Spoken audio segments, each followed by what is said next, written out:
जरा सोचो, एक दिन अचानक तुम्हारे शरीर में एक अनजान जानवर की ताकत आ जाए। कुछ ऐसा ही होता है हमारी आज की कहानी में। कहानी की शुरुआत बार्टोक इंडस्ट्रीज की एक पार्टी से होती है, जहां कई सारे साइंटिस्ट और न्यूज रिपोर्टर्स मौजूद थे। उसी पार्टी के दौरान वेरोनिका नाम की एक रिपोर्टर ने शहर के एक मशहूर साइंटिस्ट सैम से उसके अगले प्रोजेक्ट के बारे में सवाल करना शुरू कर दिया, जिसके जवाब में सैम ने बताया कि उसका अगला प्रोजेक्ट इस पूरी दुनिया को बदल देने वाला है। पर वहीं वेरोनिका को उसकी बातों में कुछ खास दम नहीं लगा और वो इसके बारे में और अच्छे से जानना चाहती थी, जिसके लिए सैम ने उसे अपनी लैब में बुलाया, जहां पहुंचकर सैम ने उसे टेलीपोर्ट नाम की अपनी नई इन्वेंशन दिखाई, जिसमें 2 फोन बूथ जैसी चीजें कंप्यूटर के जरिए आपस में जुड़ी हुई थी। और सैम के मुताबिक वो किसी भी चीज को एक बूथ से दूसरे बूथ में भेज सकता है। और इसी चीज को साबित करने के लिए उसने वेरोनिका से उसकी कोई चीज मांगी, जिस पर वेरोनिका ने अपनी स्टॉकिंग्स उसके हाथ में पकड़ा दी। इसके बाद सैम ने उस स्टॉकिंग को एक बूथ में रखकर अपना एक्सपेरिमेंट शुरू किया, जिसके कुछ सेकंड बाद ही वो स्टॉकिंग अचानक से दूसरे बूथ में पहुंच गई।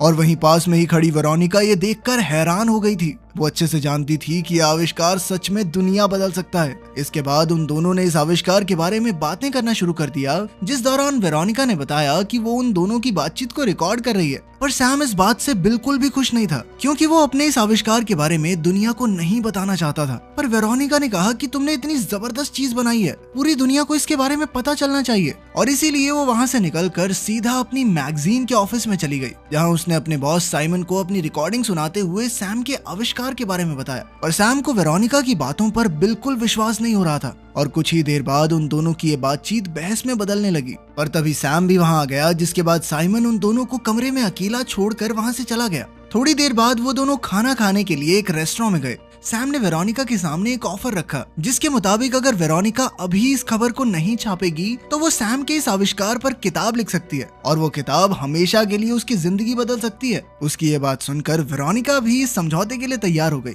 अगले दिन से ही वेरोनिका ने सैम के एक्सपेरिमेंट को अच्छे से रिकॉर्ड करना शुरू कर दिया। और इधर सैम भी अपने एक्सपेरिमेंट में एक बंदर का इस्तेमाल करने वाला था। इस एक्सपेरिमेंट को शुरू करने से पहले वो बहुत ज्यादा घबराया हुआ था। बदकिस्मती से मशीन को शुरू करते ही वो बंदर सिर्फ एक मांस के टुकड़े में बदल गया, जिसके चलते सैम काफी उदास हो गया। और उसी रात एक साथ समय बिताते हुए वो दोनों एक दूसरे के काफी करीब आ गए, जिस दौरान अचानक से सैम की पीठ में एक ट्रांसमीटर घुस गया, जिसे बड़ी ही सावधानी से निकालते हुए वेरोनिका ने बताया कि औरतों को मसल्स बहुत ज्यादा पसंद होती हैं। पर उसकी ये बात सुनकर सैम को अचानक एहसास हुआ कि उसने अपने आविष्कार में मसल्स का तो ध्यान रखा ही नहीं, और अपनी गलती का पता लगते ही वो तुरंत वापस काम पर लग गया। जिस दौरान उसने वेरोनिका को बताया कि असल में उसकी मशीन टेलीपॉड में पड़ी चीज को स्कैन करके उसे ठीक वैसे ही दूसरे टेलीपॉड में क्रिएट करती थी। पर उसने अपने कंप्यूटर को कभी मसल को स्कैन करने के लिए तैयार ही नहीं किया, जिसके चलते वो बंदर एक मांस का टुकड़ा बन गया था। इसके बाद सैम वापस अपने काम में लग गया, और इसी दौरान वेरोनिका भी काम से शहर के लिए निकल गई।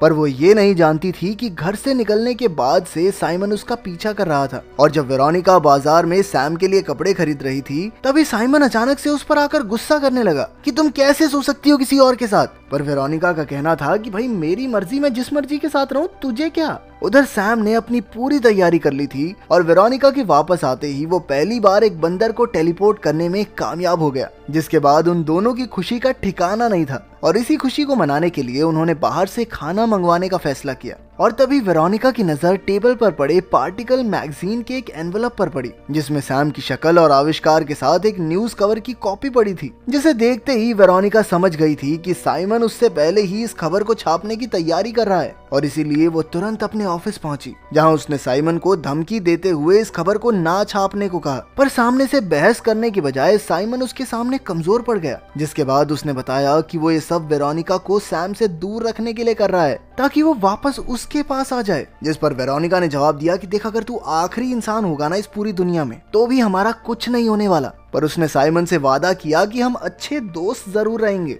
और इधर साइमन तो इतने में भी खुश था। उनकी इस बातचीत के बाद साइमन ने वो रिपोर्ट ना छापने का वादा किया, लेकिन उधर अब सैम धीरे धीरे सारी बातें समझ रहा था, और अब उसे साइमन और वेरोनिका के रिश्ते के बारे में भी पता चल गया था। और इसी बात से गुस्सा होकर उसने इतनी ज्यादा शराब पी ली कि वो बिना कुछ सोचे अपनी शर्ट उतार के टेलीपॉड के अंदर बैठ गया। पर उस वक्त उसे ये एहसास ही नहीं हुआ कि उसके साथ एक मक्खी भी टेलीपॉड में बैठी थी, और कंप्यूटर ने उन दोनों के ही डीएनए को स्कैन कर लिया। लेकिन सिर्फ सैम ही दूसरे टेलीपोर्ट तक पहुंचा। उस शाम जब वेरोनिका वापस आई तो उसने अचानक से जाने के लिए सैम से माफी मांगी, जिस पर सैम ने उसे अपने ऊपर किए टेस्ट के बारे में बताया। पर वेरोनिका के कोई जवाब देने से पहले ही सैम ने सीधा सीधा पूछ लिया कि भाई तेरे और साइमन के बीच में क्या है। लेकिन वेरोनिका ने उसे भरोसा दिलाया कि वो सिर्फ उसी से प्यार करती है और साथ ही वो उसे टेलीपोर्ट होते हुए अपनी आंखों से देखना चाहती है। उसकी बात पर भरोसा करते हुए सैम ने उसे अपने एक्सपेरिमेंट की वीडियो दिखाई, जिसे देखकर वेरोनिका बहुत ज्यादा खुश थी। अगली सुबह जब सैम की आंख खुली तो उसे अपने अंदर एक अजीब सी जान महसूस हो रही थी, जिसके बाद उसने अचानक से किचन में जाकर कसरत करना शुरू कर दिया, जिसे देखकर वेरोनिका बहुत ज्यादा हैरान थी। और थोड़ी देर बाद उसकी नजर सैम के घाव पर उग रहे बालों पर पड़ी, जिसे काटने के लिए जब वेरोनिका एक कैंची लेकर आई तो सैम ने उसे बताया कि उसे सिर्फ मीठा खाने का मन कर रहा है। थोड़ी देर बाद सैम ने हिसाब लगाया कि टेलीपोर्ट होते वक्त उसके शरीर के एटम्स रीअरेंज हो गए,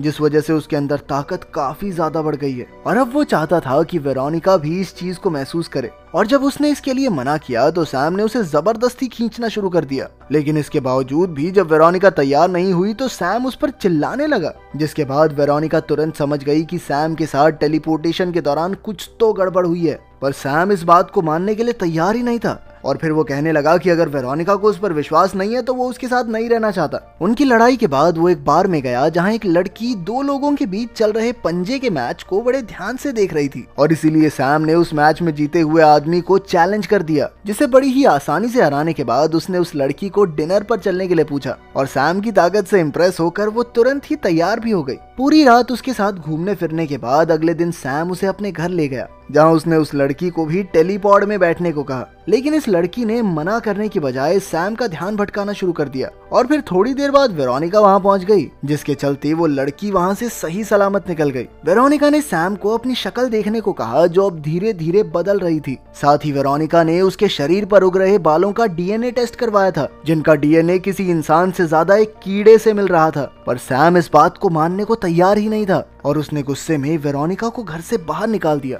पर वेरोनिका के जाने के बाद उसने बाथरूम में अपने शरीर को गौर से देखना शुरू किया, जिसके बाद उसे एहसास हुआ कि सच में उसके अंदर काफी सारे बदलाव आए थे। यहाँ तक कि उसे ट्रिमर इस्तेमाल करने में भी दर्द हो रहा था और साथ ही उसकी उंगलियों को जोर जोर से दबाने पर कुछ अजीब सा निकल रहा था। सैम ने तुरंत ही उस दिन किए गए एक्सपेरिमेंट को पढ़ना शुरू कर दिया, जिससे उसे सच्चाई का पता चला। दरअसल जो मक्खी उसके टेलीपोड में मौजूद थी, टेलीपोर्टेशन के दौरान उसकी मशीन ने उन दोनों के डीएनए को एक साथ जोड़ दिया था। अगले कुछ दिनों तक सैम बिना किसी से बात किए कमरे में ही बंद रहा और पूरे 1 महीने बाद उसने वेरोनिका को कॉल करके अपनी बिगड़ी हालत के बारे में बताया और अब वो एक बार उससे मिलना चाहता था। कुछ घंटों बाद जब वो उसके घर पहुंची तो उसने देखा कि सैम पूरी तरह से बदल चुका था और अब उसे चलने के लिए भी डंडे का सहारा लेना पड़ रहा था। अपने प्यार को ऐसी हालत में देखकर वेरोनिका रोने लग गई, जिसके बाद सैम ने उसे अपने साथ हुए हादसे के बारे में बताया कि उसके सेल्स में एक अजीब से किस्म का कैंसर बन गया था, जो धीरे धीरे उसकी हालत और बिगाड़ता जा रहा था। उसकी बात सुनकर वेरोनिका ने जैसे ही उसे गले लगाया तभी सैम ने उसे अपने से दूर कर दिया, क्योंकि वो कोई रिस्क नहीं लेना चाहता था। पर इसके बावजूद भी वो वेरोनिका से मदद की मांग कर रहा था। अगले दिन वेरोनिका ने ये सारी बात साइमन को बताते हुए उससे मदद मांगी, जिसके लिए साइमन तैयार तो हो गया, पर वो पहले सैम की एक वीडियो देखना चाहता था ताकि वो अगले कदम के बारे में सोच सके। उधर जब वेरोनिका सैम से मिलने के लिए उसके घर पहुंची तो उसने देखा कि सैम छत पर एक मक्खी की तरह चल रहा था, जिस पर सैम ने उसे बताया कि अब उसे लग रहा था कि वो एक हाइब्रिड जानवर बन गया है। टेलीपोड में मौजूद उस मक्खी की वजह से अब वो भी मक्खी की तरह ही हरकतें कर रहा था। वो अब चीजों को खाने भी ठीक उसी तरह लगा था जैसे मक्खियां खाती हैं। उसकी सारी हरकतों की वीडियो बनाकर वेरोनिका तो साइमन से मिलने चली गई, पर इधर सैम को एहसास हो रहा था कि उसके अंदर से इंसान होने का आभास खत्म होता जा रहा है और इसीलिए उसने कंप्यूटर में एक नया प्रोग्राम बनाया, जिसकी मदद से वो अपने शरीर के जीन्स को चेंज कर सकता था। पर इसके लिए उसे साफ इंसानी जीन्स की जरूरत थी। उधर वेरोनिका को पता चला कि उसके पेट में सैम का बच्चा था, पर वो ये नहीं जानती थी कि ये एक्सपेरिमेंट के पहले का है या उसके बाद का। जब उसने साइमन को इस बारे में बताया तो उसका कहना था कि वेरोनिका को कोई भी कदम उठाने से पहले इस बात को सैम को जरूर बताना चाहिए और इसीलिए वो दोनों तुरंत ही सैम से मिलने के लिए पहुंचे। पर वेरोनिका के कुछ भी बताने से पहले सैम ने उसे वहां से जाने को कहा, क्योंकि उसके मुताबिक अब वो बहुत ज्यादा खतरनाक बन गया है। और उसकी ये बात सुनकर वेरोनिका तुरंत ही वहां से भाग गई और उसने बाहर आकर साइमन को बताया कि वो अभी सैम को बच्चे के बारे में नहीं बता सकती। पर उसकी ये बातचीत ऊपर खड़े सैम ने सुन ली आई और वो समझ गया कि वो दोनों उस बच्चे को गिराने वाले थे और इसीलिए वो हॉस्पिटल से ही वेरोनिका को अगवा करके अपने घर ले आया, जहां उसने वेरोनिका को बच्चा पैदा करने के लिए मनाना शुरू कर दिया, क्योंकि उसके मुताबिक ये उसके पास खुद को ठीक करने का आखिरी मौका था। पर वेरोनिका को डर था कि कहीं ये बच्चा सैम की तरह एक म्यूटेंट निकला तो।